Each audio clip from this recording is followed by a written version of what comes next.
Hey there. So, a few weeks ago, I think a couple of weeks ago, I attended what is called a family constellation. And then the day after that family constellation, I posted that, wow, I was still processing everything that happened since I had never attended one before. And then I promised that I would come and do a video just kind of sharing a little bit of my experience and what I understand about family constellations. I am a novice. I'm not a practitioner. I don't hold these events. I've only attended one, but I know several of you guys are interested in learning more, and so I thought I would do a quick informative video.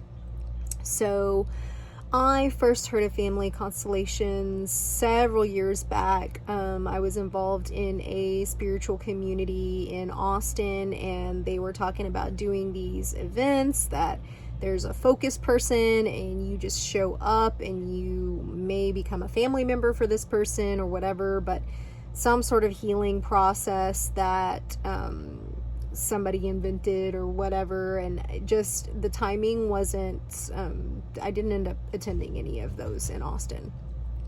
And I met a lady named Gwendolyn that actually does these in Austin, but she now lives in Oregon. So lo and behold, I see her post that she's going to be in town in Asheville doing a family constellation, and if anybody was interested in participating, to let her know. And I had been curious about them, and I really know and respect her, so I thought, okay, yeah, I think I'm game to attend one of these family constellations. So what it is it's not like therapy or anything, but it's like therapy. But it's intense, and it happens, you don't even know, it happens organically. That's what I really love about it. It's like God or spirit source comes in and just orchestrates this event. So all of these people showed up to this house, and a few people knew each other, some people didn't know anybody. And there's somebody that the family constellation they're having some sort of, issue, some sort of past trauma that they experienced, something that they want to work through. And they tell the facilitator, who was Gwendolyn, a little bit about their situation, and so she can kind of help guide what happens, but she doesn't really guide what happens. That's what's interesting about it. So essentially, we did 2 family constellations while I was there. There were 2 different people that had wanted to be the focus person, and they paid for that. And then, so there's the container is set, like we do all of this work to make sure, we're like cleared and ready to go. And then that person actually selects people in the room to represent themselves. So the person that is the focus person, they are actually just bearing witness to the entire situation. They're not participants. They're watching it unfold right in front of them. And they select somebody to stand in as them. They select somebody to stand for a mother, a grandmother, a grandfather. Somebody could be an inanimate object, such as feet, or your gift that you haven't tapped into. Somebody could represent a country that was influential. This is all just like crazy. Like, people kind of become these entities, these people. And what was crazy is that I was selected to be somebody's mother, and I'm no stranger to motherhood, but you don't know what this person's mother is like. You're just kind of like standing in, and the facilitator's asking questions, and you're just kind of like, okay, you just kind of feel in your heart. And instantly, when I was selected to be this person's mother, I felt very critical and nasty. I just felt this icky kind of sort of, and I'm not going to, give any specifics out to like protect the identity of, I'm not even going to tell like the story because it's something that you're not even supposed to talk about later, but just to kind of give you a heads up of how, as the role that I embodied, like crazy, I was like, I felt it was almost like I was channeling this woman's energy. And I later talked to the focus person, and she was like, you were just like my mother. It was crazy. And I was like, whoa, because it was just weird.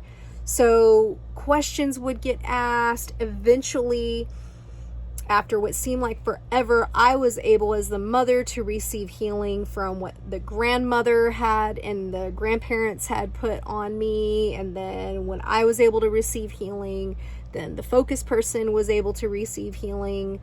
I was like crying, like just utterly crying on the floor, like crazy, crazy stuff. So the focus person is the one that is witnessing this, and they're receiving some sort of a healing from watching this unfold. But like everybody in the room is healing from it, because we all have mothers. We all have similar threads of traumas that have happened in our lives. So it's like I received part of a healing that day.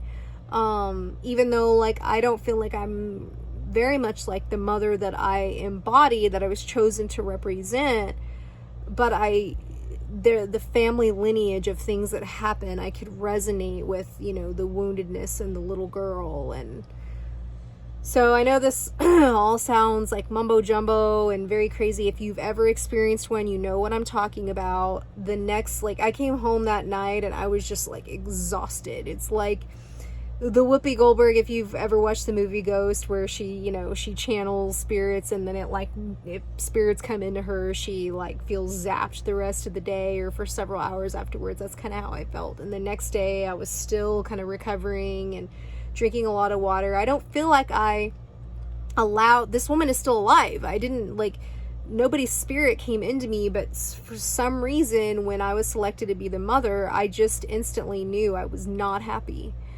And I was not happy because of what I had seen happen in my childhood, and then the grandparents and so on and so forth. So what's really cool about this is it's like healing generational traumas and healing generational patterns, and to where the focus person can step forward with a new sense of empowerment.